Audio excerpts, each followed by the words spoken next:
je veux nommer le président Fernand Nino Mendy. Pour parler de cet homme, aux valeurs rarissimes et aux qualités multidimensionnelles, je vais paraphraser cette maxime éloquente de l'écrivain classique Pierre Corneille, qui disait dans sa célèbre pièce théâtrale, le Cid, « Aux âmes bien nées, la valeur n'attend point le nombre des années. » Nino, comme nous aimons l'appeler affectueusement, est un des dignes fils de ce pays dont le Sénégal doit être fier d'en avoir.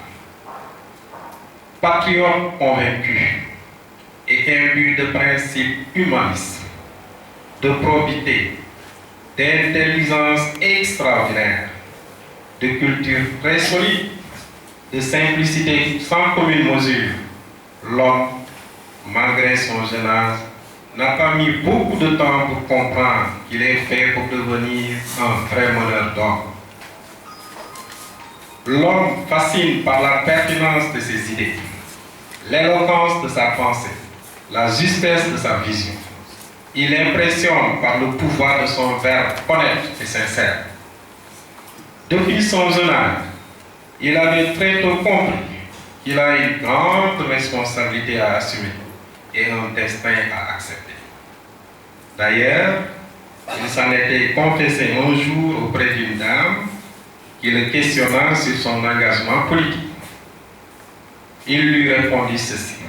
« Madame, depuis l'âge de 17 ans, une voix intérieure me convainc de ma responsabilité personnelle sur l'avenir de ce pays. J'ai tout fait pour en douter, l'oublier, mais je n'ai pas pu. Elle a eu raison sur tous les moyens déployés pour m'en dissuader. C'est donc un destin que je vais assumer à partir de ce jour. Je m'engage sans réserve. » Fin de citation. Fernand Nino, depuis ce jour où la destinée s'est adressée à lui, a pris le soin de mettre l'ordre dans sa vie, surtout dans ses rapports avec ses semblables. C'est pourquoi tous ceux qui le connaissent ont quasiment le même témoignage sur lui. Le mot leader semble le mieux partagé pour le qualifier.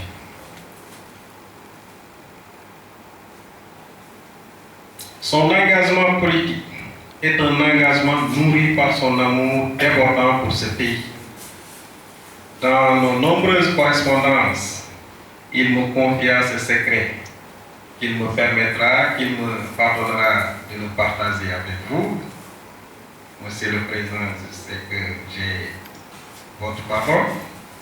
Donc je vais me permettre de vous révéler ce secret qu'il a eu la gentillesse et l'amitié de me confier. Il me disait un jour, le jour où je perdrai la foi que ce pays ne peut changer, je creuserai ma propre tombe pour m'y enterrer. Donc, je crois en notre capacité de changer ce pays. Il y a beaucoup de problèmes, de grands défis, mais nous pouvons le changer. Rien ne m'étonne, rien ne me dépasse. Je me dis que je peux apporter quelque chose à ce pays. Je suis un croyant. Je ne crois pas au bien de ce monde. Je pense chaque jour au jour où Dieu va décider de me rappeler à lui. Et j'y travaille. Je suis un homme désintéressé de l'argent, des biens, des femmes, de la gloire.